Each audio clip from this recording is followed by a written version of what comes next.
उसका resistance change होता है which change in temperature. That is the fundamental first level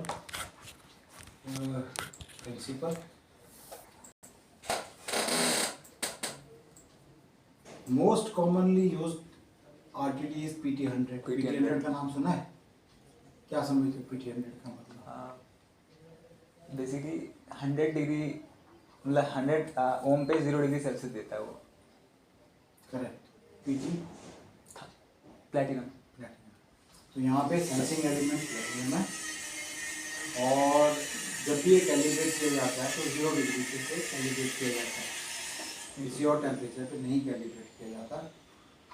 और ये 100 ओम्स का रेजिस्टेंस देता है जब ये 0 डिग्री पे होता है। इसके बाद पॉजिटिव जाएगा तो और बढ़ता जाएगा टेम्परेचर, नेगेटिव जाएगा तो नेगेटिव होता रहेगा। But calibration is always this, that is why it is called PT100। ऐसे सब आरटीडी का एक नंबर होता है। उसका मतलब होता है कि 0 डिग्री पे इसका इतना ओमिक वैल्यू है। ये बोलता है -200 to 600 degree C is theoretically correct, but without using about 100 degree C maximum इतना होता है। कोई स्पेसिफिक प्रोजेक्ट होते हैं जहाँ पे लोग स्टैंडर्डाइज कर देते हैं, 300 तक जाते हैं, 400 तक, but it is not recommended.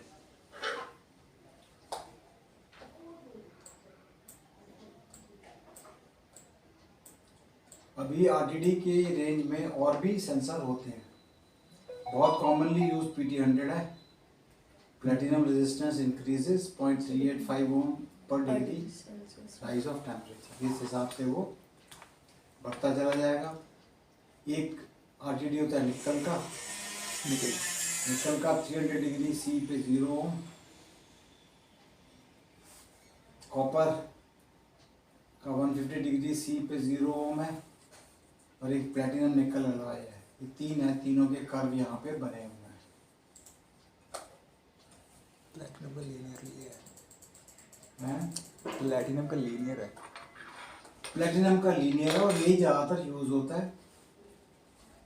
Copper का जो है ये भी रशियंस बहुत यूज करते हैं, because this is use for narrow range, not for large range, if I am not mistaken. इसका जो रेंज है वो कम होता है। ये बोला 0 to 300 डिग्री सी इसका है। इसका है भाई निकल का। कॉपर का 0 to 150 डिग्री सी है। अगर आपको मतलब नैरो रेंज टेम्परेचर चाहिए, आप एरर नहीं चाहते हो, तो आप इसको यूज़ कर सकते हो। पर लेकिन इंटरनेशनल मार्केट के अंदर PT100 ही यूज़ होता है।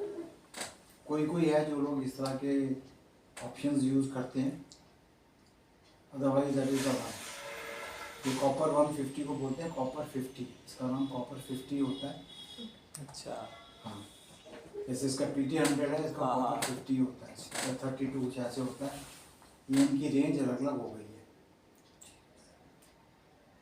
तो ये इसका इन्होंने रेजिस्टेंस वर्सेस टेम्परेचर का कर्व दिया हुआ है। ये मैं बड़ा फंडामेंटल क्वेश्चन पूछता हूँ, बहुत ही fundamental. Can you measure resistance?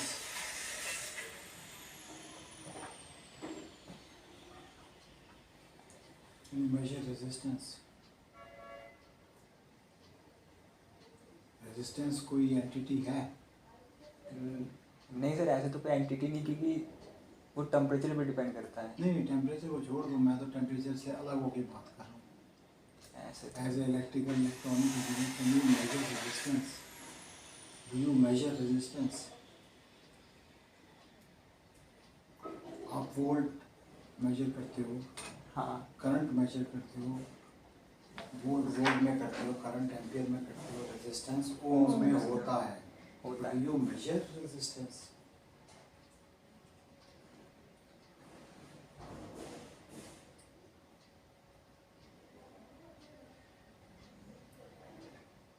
What is resistance?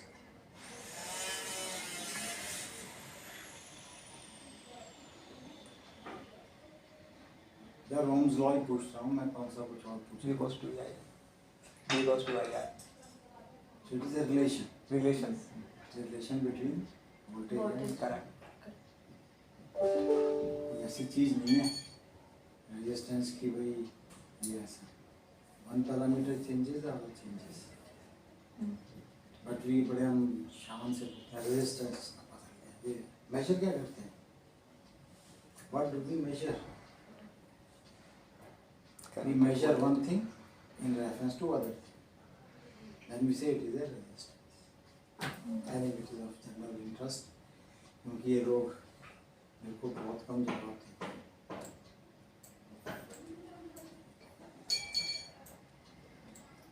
So RTD मैंने भटक जाता हूँ पर लेकिन ये बहुत important है जानना। So advantage of RTD as temperature sensor has high temperature coefficient of resistance.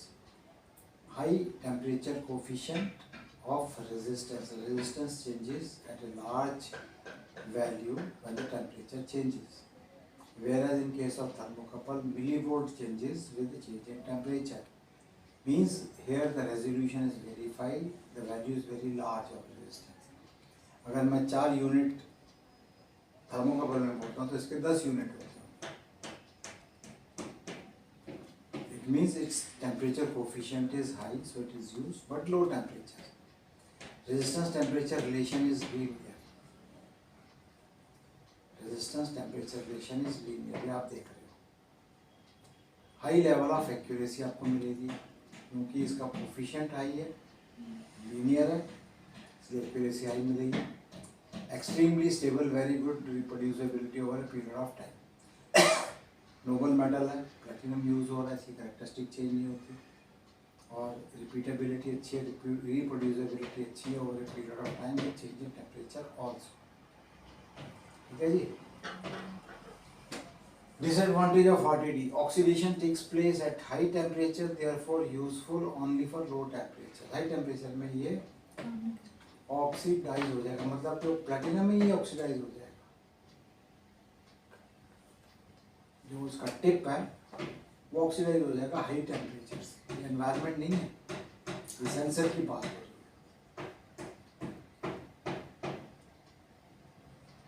क्योंकि इसको हमने बोला लो टेम्परेचर तक यूजफुल है, 200-300। अगर 500 में डाल दे तो प्लेटिनम में ऑक्सीडाइज होके खत्म हो जाएगा, दी एंड हो जाएगा, right. So high coefficient, linear, good for low temperature ranges. It is stable, reproducibility is good. RTD is a passive measurement device unlike temperature thermocouple. And excitation आपके बोलता है RTD काम कैसे करता है? हमने बोला कि जैसे ही टेम्परेचर चेंज होता है, रेजिस्टेंस चेंज होता है, जो RTD होते हैं इनकी कॉन्फ़िगरेशन होती है अलग-अलग, 2 वायर, 3 वायर, 4 वायर जनरली, ठीक है। 2 वायर कहाँ यूज होता है, 3 वायर कहाँ यूज होता है, 4 वायर कहाँ यूज होता है, क्या इनके एडवांटेज है, डिसएडवांटेज है, कुछ है आइडिया? ये तो आप लोगों ने पढ़े सर। रेंज एंड एक्यूरेसी के बेस पे। क्या चीज़? Range and accuracy. रेंज हमने बात कर ली कि लो के लिए हाँ। खत्म, सबके लिए। एक्यूरेसी वायर से कर लेंगे ना sir, 2 wire, 3 wire, 4 wire. Resistance सबका एक ही होता है, हाँ। सेंसर सबका एक ही होता है। 2 wire, 3 wire, 4 wire is not with the sensor. It is with the signal transmission. RTD configuration is only this much. That's all. RTD is over.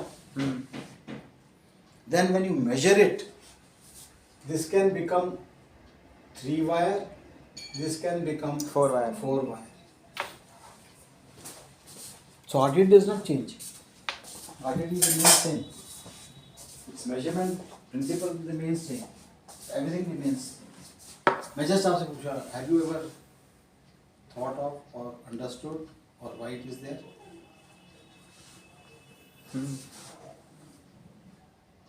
2 wire RTDs are used. What is the measurement principle? One is a variable temperature R. That is the point where the resistance is varying. Others are fixed resistances. When we measure at the point plus minus, what do we see in the whole loop? We see a total resistance, the 2 limb resistance and the sensing point resistance. If we measure this, do you think we are measuring the actual resistance? No, sir. No. We are measuring two additional resistances. This RL is the line resistance. RT is the temperature resistance. So with this two-wire system, we will be adding additional resistance to the value which we don't know. So these are used when the distance is short, means RL do not affect that much in the total resistance. Short distance or small distances we will use two wire because it introduces inaccuracy. So if you can tolerate inaccuracy and the distance is not large, 1 meter में है तो you can use two wire transmit. Two wire RTD is okay. The erroneous factor I have told you. 2 meters. आप एक चीज देख रहे हो circuit में, एक I एक्साइटेशन है, एक V जीरो है, RL RT है. हम एक्चुअल में क्या मेजर कर रहे हैं? Voltage. Actually we are measuring voltage but with relation to excitation current. So the relation between current and voltage gives us resistance. Resistance. Understood? So two wire can be used but short distances where inaccuracy is not high criteria. अब जैसे मैंने आपको एक circuit दिखाया था, panel के अंदर में RTD लगाया है टेम्परेचर कंपनसेशन के लिए. इसमें 1-2 डिग्री ऊपर नीचे हो कोई फर्क नहीं पड़ता, कंपनसेशन है, डिस्टेंस भी शॉर्ट है, कैबिनेट के अंदर लगा हुआ है. But I can not put this into field and use it. These are the other configuration, 3-wire RTD, 4-wire RTD. आपको मैं बहुत ही लेमैन की लैंग्वेज में समझाता हूँ 3 वायर में क्या हो रहा है, 4 वायर में क्या हो रहा है. आपको किताब पढ़ के कुछ भी हो सकता है कभी. It will be a great task. Wheatstone bridge के अंदर में इसमें यूज होता है resistance. This is the resistance of the temperature which is varying. Okay. Then I have a line resistance L1 and L3 and L2. 3 resistances मेरे पास में है. 2 wire are directly going into the fourth leg, fourth resistance. So the Wheatstone, balanced Wheatstone, we will get the value. Why are we using this third? The resistance is only across this. The third one is called a reference lead or a compensation lead. Reference lead or compensation? Reference or Compensation. lead. What we are doing in the Wheatstone bridge or in the electronics, L1 plus L2 is equal to? we know, we don't know. We don't It is there. How much is there we don't know because distance could be whatever. L3 is equal to L2 because the cable is same, length is same, distance is same, so resistance has to be also same. So when we want to find out this resistance, what we do, L1 plus L2 minus L2 plus L3. So what do we get? We get RT. Because this is equal to this much. Sum of this minus sum of this That give me total. is 0 and we get the RT. So this is a 3-wire configuration you can use to whatever distance the system has. Clear है? आपको नहीं बताएगा कोई, आपको बोलेगा compensation होता है, ये रेजिस्टेंस को न्यूट्रलाइज कर देता है, ये कर देता है, वो कर देता है. Because we are only interested in RT, which is the 4th resistance in the Wheatstone bridge. कैसे निकालते हैं Wheatstone bridge में resistance? P by Q equals to R by S. P by Q कौन से हैं और R by S कौन से हैं?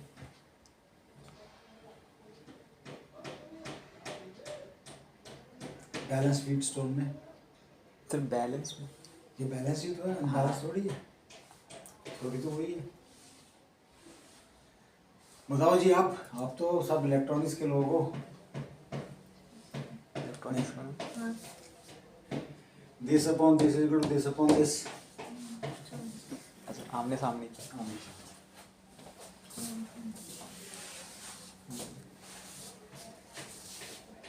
आप 2 वायर को भी 3 वायर बना सकते हो, क्योंकि 2 वायर अंदर तो 2 ही हैं। उस 2 वायर को 4 वायर भी बना सकते हो। ओके,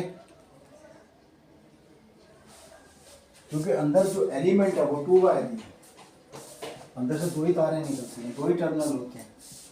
आप बाहर आके इसको 3 वायर 4 वायर बनाते हो, because you are taking the signal to a distance, and because of the distance you are trying to avoid the value of cable or a wire resistance which will get added to the variable resistance. Clear? मैंने आपको पहला circuit जो दिखाया था उसमें दिखाया था excitation, current and the voltage we were measuring, and the relation becomes the is a 4 wire. 4 wire में हम क्या करते हैं, we give a fixed value current. This is a current circuit, and we take a variable voltage out. So we are only measuring voltage in this circuit. This is used when the distance is large and the accuracy is high. large distance accuracy High accuracy measurements are done with 4 wire. 4 wire is extra cost. Plus the module which you will use with 4 wire has to be special. It will have a provision for a fixed current to flow through and a variable voltage to pick. You are not measuring resistance. You are only measuring the drop in voltage across these 2 terminals.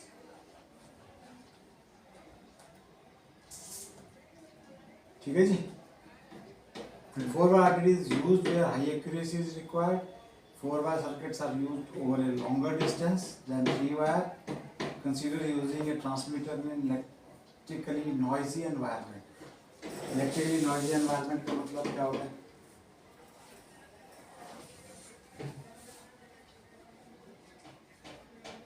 जब भी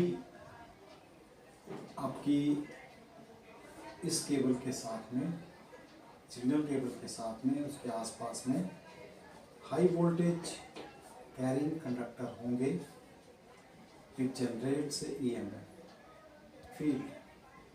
This EMF which is generated is called electrical noise.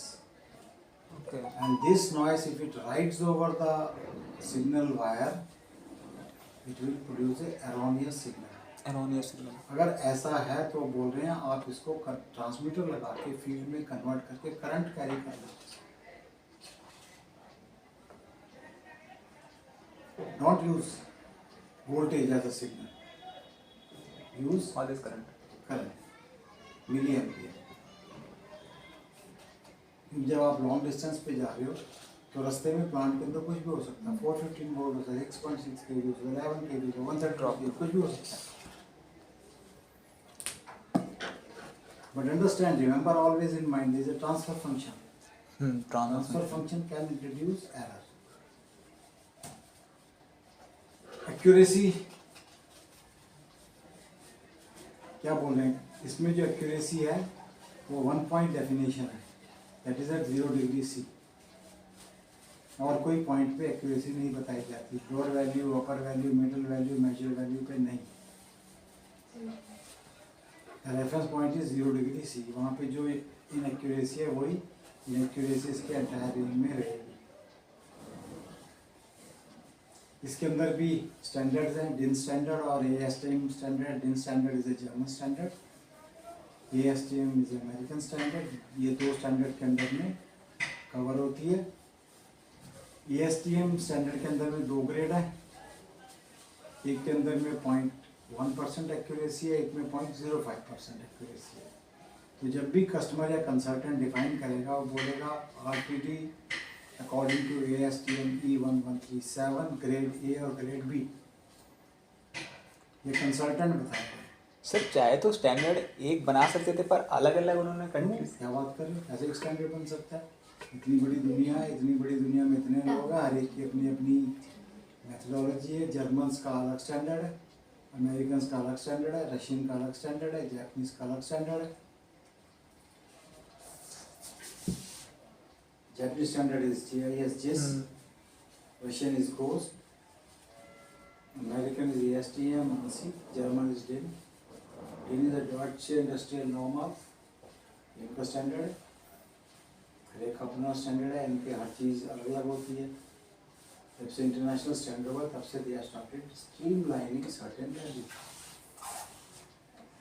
जैसे कि 4 to 20 million कर दिया, एक standard norm कर दिया था। लेकिन अभी भी कंट्रीज है 0 to 20 करते हैं, कोई 0 to 10 करता है, कोई कुछ करता है।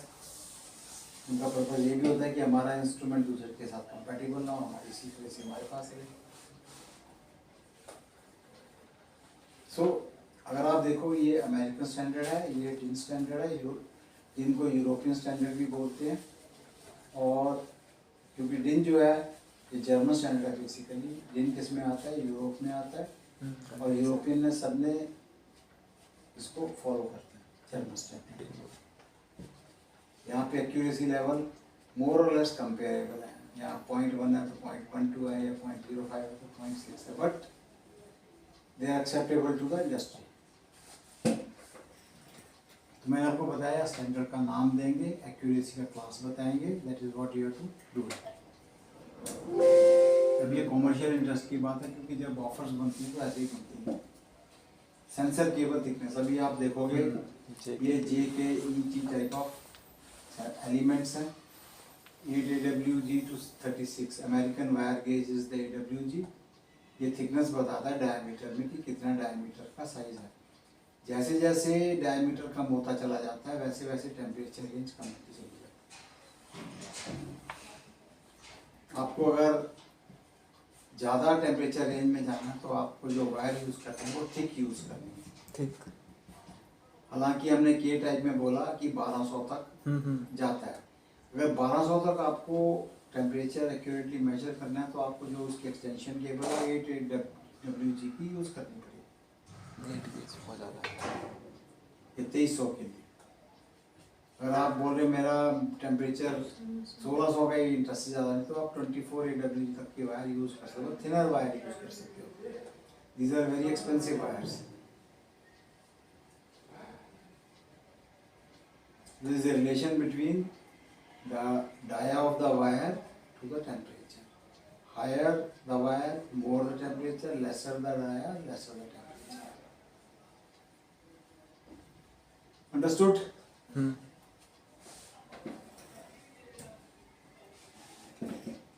अब इसके बाद में हमने अब सेंसर तो कर लिए खत्म टेम्परेचर के। अब हम फिजिकल कैरेक्टरिस्टिक पे बात करें। Selection of thermowell points of concern, क्योंकि ये एलिमेंट तो सब अंदर घुसा हुआ, RTD, थर्मोकपल, इलेक्ट्रॉनिक्स सब सेफ पड़ा है, पर पड़ा किसके अंदर में है? थर्मोवेल के अंदर है। Thermowell is going to face the brunt of the process. Pipe diameter में बताना चाहिए, उससे हम डिसाइड करेंगे कि इमर्शन लेंथ कितनी होनी चाहिए। मैक्सिमम हमने बोला हाफ तक जाएगा, सरफेस पे नहीं रहेगा। वेलोसिटी क्या है इसके अंदर में? वेलोसिटी के ऊपर हम उसकी सूटेबल डिसाइड करेंगे कि इमर्शन लेंथ कितनी होगी, क्योंकि हाई वेलोसिटी टूट सकता है। फ्लूइड प्रेशर क्या है? फ्लूइड प्रेशर का मतलब होता है कि 10 बार है, 20 बार है, 50 बार है, उसके हिसाब से हम जो पाइप में अरेंजमेंट करेंगे टेम्परेचर एलिमेंट लगाने का, उसका डिज़ाइन चेंज होगा। Insulation thickness of the pipe, मैंने आपको बताया था कि ये पाइप है, पाइप के ऊपर इंसुलेशन लगा हुआ है, तो जो मेरा हेड है वो उससे बाहर निकलना चाहिए ताकि आप उसको अटेंड कर पाओ, वायरिंग कर पाओ। तो उसके हिसाब से जो एक्सटेंशन लेंथ है वो बढ़ जाएगी। वीक फ्रीक्वेंसी कैलकुलेशन, ये बोला frequency ratio between natural frequency and wave frequency should be less than 80। Means weak frequency divided by natural frequency should be less than 80. Natural frequency हमेशा हायर होती है और जो वेक फ्रीक्वेंसी है वो कम होनी चाहिए, 80 सर। क्योंकि natural frequency is the strength, wake frequency is the frequency generated into the sensor because of the process conditions, flow, pressure, velocity. This is very very important. Only good consultant take care of this. Normally लोग धक्का मारते हैं. उसके बाद में material of pipe क्या है? जो मटेरियल ऑफ पाइप है उसी को ही हम थर्मोकपल को भी यूज़ कर सकते हैं, पर लेकिन हम normally SS316 stainless steel 316 low carbon को यूज़ करते हैं by default. Instrument connection compatible to RTD thermocouple और टेम्परेचर गेज. ये मैकेनिकल कंपैटिबिलिटी है. Stub connection on the pipe edge पर process parameters. Applicable standard for thermowell design. Thermowell जो है, thermowell इसका डिज़ाइन के भी स्टैंडर्ड बनाए हुए हैं ASME. ASME के स्टैंडर्ड में एक कोड होता है जिसको बोलते हैं performance test code PTC. PTC 19.3-1974. ये इसने डिज़ाइन किया हुआ है कि थर्मोवेल का डिज़ाइन कैसे होगा. इसमें क्या बोलते हैं, कितना वेलोसिटी है, कितना प्रेशर है, कितना साइज़ है, क्या मटेरियल ऑफ कंस्ट्रक्शन है, क्या इमर्शन लेंथ है. इन सब चीज़ों को माइंड में रख के कैलकुलेशन फार्मूला दिया हुआ उसे थर्मोवेल का डिज़ाइन है. So for your information you should be knowing that ASME PTC codes are used for the design of thermowells. ऐसे नहीं कुछ भी ऐसे पाइप लगाई और डाल को उठा के कर दिया, नहीं. तो वो फेलियर हो सकते हैं जो ऊपर लिखे हैं. ये थर्मोवेल का डिज़ाइन देख रहे हो आप. ये थर्मोवेल है, इसके ऊपर थर्मोकपल लगता है. ये वेल्डेड है. थर्मोवेल ये एक पाइप है, ये वाली पाइप के ऊपर में हमने एक ये स्टब लगाया, इसको स्टब बोलते हैं कपलिंग के जैसे. इस कपलिंग को इस पर वेल्ड किया हुआ है. और ये जो थर्मोवेल है इसको भी वेल्ड किया हुआ है. पहले थ्रेड करके चढ़ा दिया, ऊपर से वेल्ड कर दिया. अब यहाँ पे चला जाएगा मेरा थर्मोकपल या RTD. ये पैसिव कंपोनेंट है, क्योंकि ये तो प्रेशर देखता नहीं, फ्लो नहीं देखता, वेलोसिटी देखता नहीं. पर ये वाला जो डिज़ाइन है, this is the toughest design. This may be use for 200 bar 300 bar of pressure. ये एक डिज़ाइन है. अगर मानो मेरा प्रेशर 30 बार 40 बार है तो मैं ये वेल्ड नहीं करूँगा, सिर्फ थ्रेडेड करके छोड़ दूँगा. पर मिनिमम थ्रेडिंग तो होगी ही होगी to hold it under position. आप ये थिकनेस देख रहे हो, ये थिकनेस जो है टिप की, दिस विल डिसाइड कि रिस्पॉन्स टाइम क्या होगा इसमें, क्योंकि यहाँ पे टच करती है मेरे टिप सेंसर की.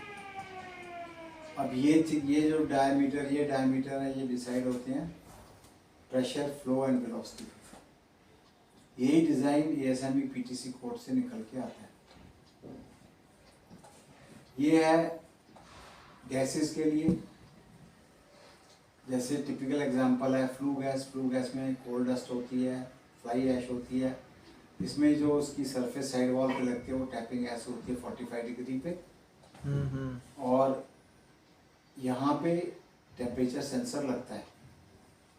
ये टेम्परेचर सेंसर यहाँ तक आके यहाँ तक लटकता है और यहाँ से जो गर्म गैस जो इसमें सर्कुलेट होती रहती है टेम्परेचर बताता रहता है. और अगर जो भी फ्लाई ऐश है वो इंक्लाइंड होने की वजह से अंदर गिरती रहती है. इसके बावजूद भी अगर फंस जाती है तो यहाँ से कैप खोलते हैं और यहाँ से स्कैवेंजिंग करते हैं, रॉड डाल के इसको ठोक के साफ कर देते हैं. तो आप देख रहे हो है तो टेम्परेचर एलिमेंट पर अलग एप्लीकेशन के लिए अलग डिज़ाइन है. ये गैसेस के लिए लोडेड विद फ्लाई ऐश और ये हाई प्रेशर एप्लीकेशन के लिए थर्मोवेल के डिज़ाइन है. अब इंस्टॉलेशन कई टाइप के हो सकती हैं. ये डायरेक्टली स्क्रूड है. ये इसकी देख लो एक्सटेंशन ज़्यादा है, और ये भी स्क्रूड है. ये फ्लैंज्ड है. आप फ्लैंज को खोल के निकाल सकते हो. जब आप फ्लैट को खोल के निकालोगे, ये क्यों लगाए जाते हैं? लो प्रेशर में फ्लैंज है या कोरोजन हो सकता है एटमॉस्फेयर की वजह से, जिसमें ये थ्रेड ना खोले, तो फ्लैंज को खोलना आसान होता है। अब ये जैसे हमने बोला सेंटर तक आनी चाहिए। पाइप डायमीटर बहुत छोटा है, 1 इंच की लाइन है, 1 इंच में तो सेंटर तक लाने के लिए तो ऐसे कुछ 12 mm होगी।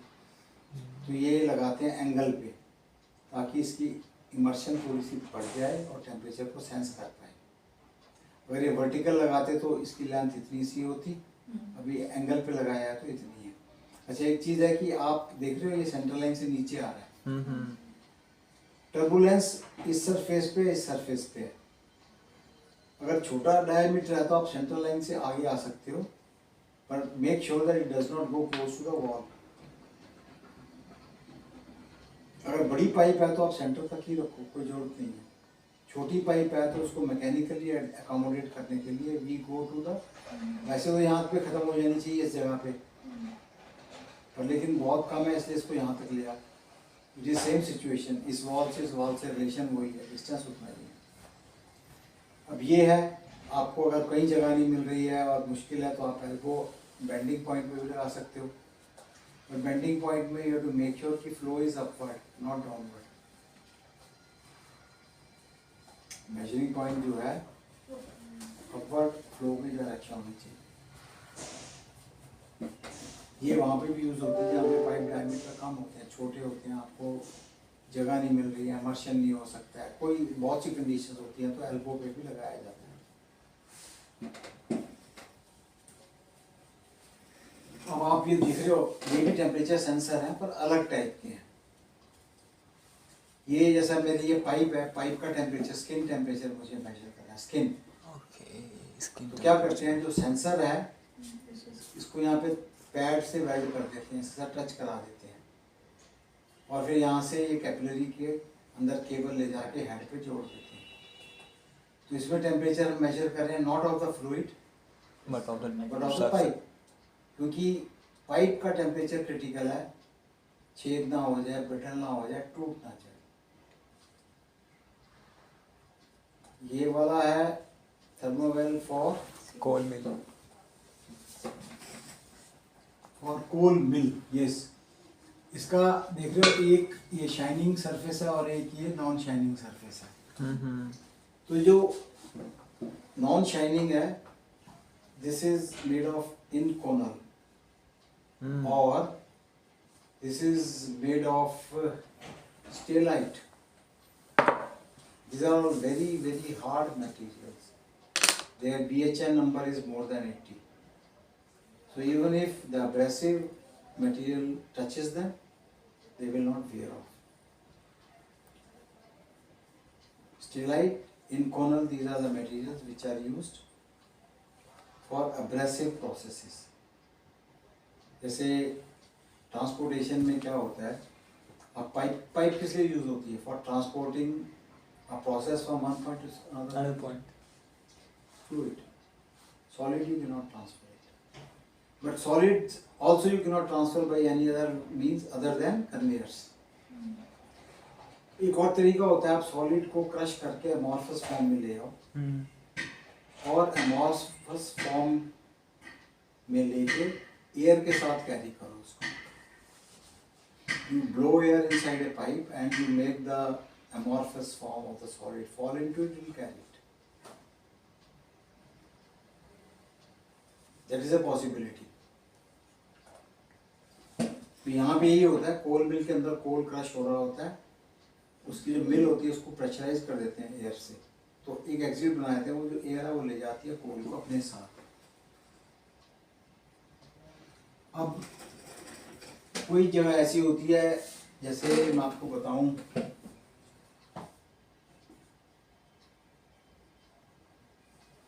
आपने कोल बर्न कर रहे हो कहीं पे, और एक कोल बर्न होता है, आप उसको पाउडर फॉर्म में बना के, डस्ट फॉर्म में बना के तब डालते फर्नेस में, उसको फर्नेस में डाल के आप उसको फ्लेम में कन्वर्ट करके हीट करो। एक दूसरा डिज़ाइन होता है जिसमें जो कोल होता है उसको क्रश करके नीचे बॉटम में छोड़ देते हैं। और वो जो बॉटम में छोड़ा हुआ है उसके अंदर एयर पर्च करते हैं, हाँ नीचे से ऊपर। एयर पर्च करते हैं। उससे क्या होता है, जो कोल पाउडर फॉर्म में तो नहीं होता, क्रश फॉर्म होता है, वो start jumping. Jumping. This called fluidised bed. आप ऐसे बॉटम में कोल भरते हो पाउडर फॉर्म में, नहीं तो एकदम मोटा मोटा। अगर आप उसको फायर करोगे तो ऊपर की सरफेस में तो फायर लग जाएगी, बीच में क्या होगा, नीचे क्या होगा, कुछ नहीं पता। कुछ नहीं पता। तो आप क्या करते हो, आप उसकी बेड में एयर की नोजल्स डाल के चैनल बना होता है। पर्च करते हो, तो उससे वो कोल जंप करना शुरू कर देता है। तो it makes the bed fluidised with air, then the coal will burn. तो उसका टेम्परेचर आपको मेजर करना है, तो कैसे करोगे? इस तरह के थर्मोवेल होते हैं जिनका जो वेल का मटेरियल है वो डिफरेंट होता है, which can withstand high temperature.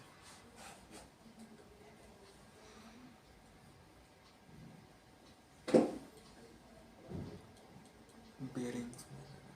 Ceramic metal tube thermocouple for incinerators। Ceramic. Incinerator क्या होता है? जिसमें आग लगा के जला दिया जाता है, वेस्ट हो या प्रोडक्ट हो या कचरा हो या जो भी हो। बहुत से इंसिनेटर होते हैं, जलाने के काम आता है, वहाँ पे इस तरह के यूज़ होते हैं।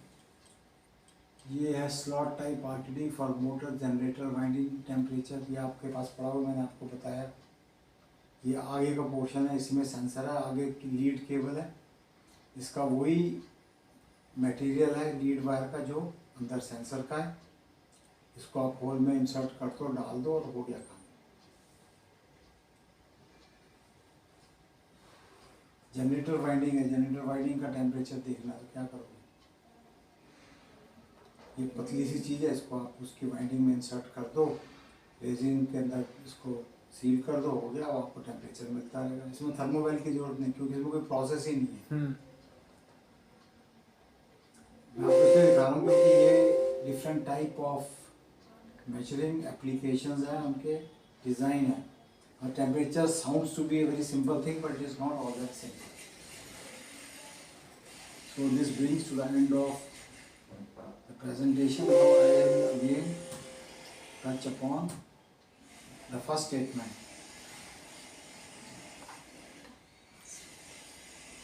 Strength of material. Why do we measure temperature? इतने सारे पैरामीटर को अफेक्ट कर सकता है टेम्परेचर। इनको कंट्रोल में रखने के लिए यू नीड टू मेजर, और उसको मेजर करने के लिए प्रोसेस पे डिपेंड करता है किस शक्ल शेप का है और किस तरह का एलिमेंट आप यूज़ करोगे, कौन से टाइप का यूज़ करोगे, सिग्नल ट्रांसमिशन कैसे करोगे, उसमें क्या क्या ध्यान रखोगे। क्लियर? हाँ सर। जितनी भी इलेक्ट्रिकल हैवी इक्विपमेंट्स होते हैं आपके, ट्रांसफार्मर हैं, मोटर्स हैं, जनरेटर हैं, सबके वाइंडिंग टेम्परेचर बहुत क्रिटिकल होती है।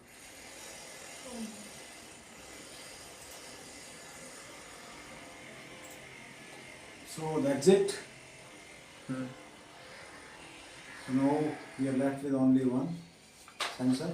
सेंसर। फ्लो फ्लो सेंसर है।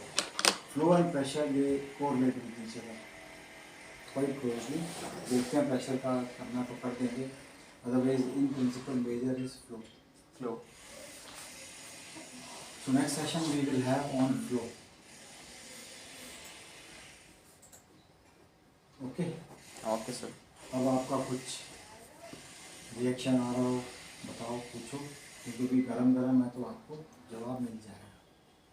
कुछ भी माइंड में आ रहा हो टेम्परेचर से रिलेटेड, इस दुनिया में आप कुछ भी सोच रहे हो, कहीं भी सोच रहे हो, किसी सर, भी एप्लीकेशन, जो थर्मोकपल में जो वायर यूज होगी उसका एलिमेंट क्या होगा वायर का? वही होगा जो जो एलिमेंट का है। element। तो सर उसमें जैसे कि मेरे पास दो एलिमेंट हैं, दो सी बाई का काम दो एलिमेंट होंगे, तो वो दोनों एलिमेंट एक वायर के अंदर मिक्स होगा, वो ये अलग अलग एलिमेंट होगा वायर? अगर मेरा क्रोमल है हाँ। और ये एल्यूमल है, तो क्रोमल में क्रोमल की वायर होगी, एल्यूमल में एल्यूमल की वायर होगी। ऐसे बोले कि दोनों का एलॉय होगा। अच्छा। कॉपर कॉन्स्टेंटन है, कॉपर में कॉपर होगा, कॉन्स्टेंटन में कॉन्स्टेंटन होगा, लीड वायर में। जो एक्सटेंशन हुआ है, या फिर कंपनसेशन केबल होगी उस मटेरियल की जिसकी थर्मो इलेक्ट्रिक करेक्टरिस्टिक सेम है as of the main material, but they are cheaper in price.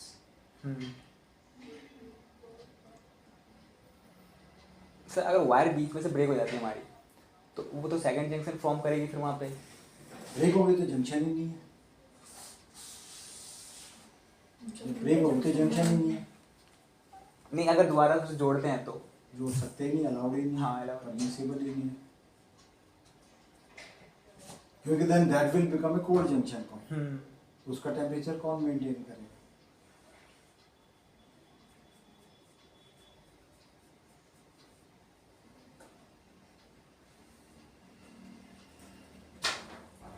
Anything crossing your mind, please ask. You have opportunity to get your answer. किसी भी तरीके का आपके माइंड में, इतनी दुनिया आपने देखी, जितनी भी देखी इस उम्र तक, whatever is coming to your mind, you ask. Doesn't matter if it's a stupid question or a foolish question or whatever.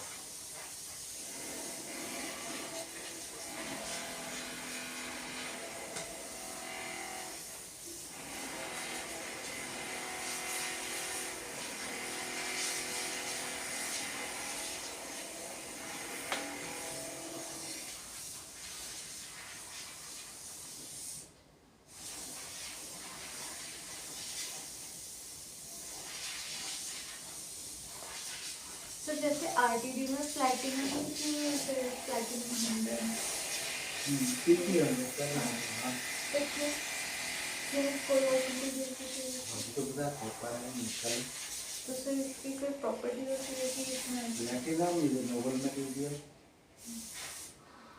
Its characteristics do not change over a period of time. Repeatability, reproducibility is good, and you are only using a tip, nothing more than that. आपकी wire platinum की नहीं है, lead wire is not of platinum, only ordinary copper wire, सिर्फ only the tip is platinum.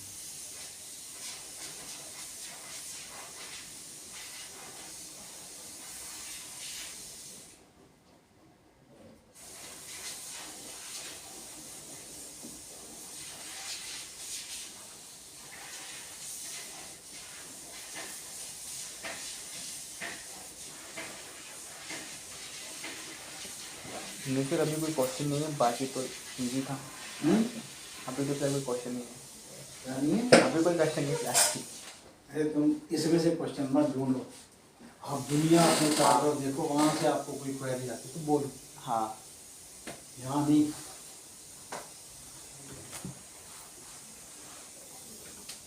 ये तो हो गया classroom, आपको रियल लाइफ में, रियल वर्ल्ड में कहीं पे कुछ भी सरप्राइज दिखता है, पता लगता है, आप वहाँ से पूछो कि भैया हमें ये सरप्राइज लगता है, ये क्या है, कैसे, क्या होता है, क्या होता है।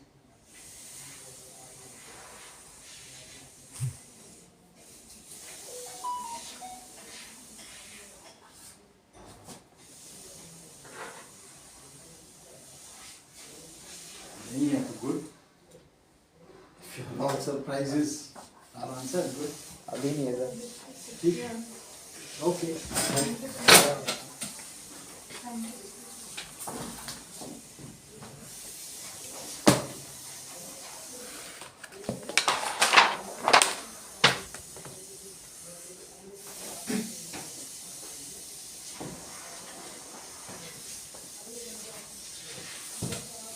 सर मेरे को ये वाली वीडियो का शेयर कर देना।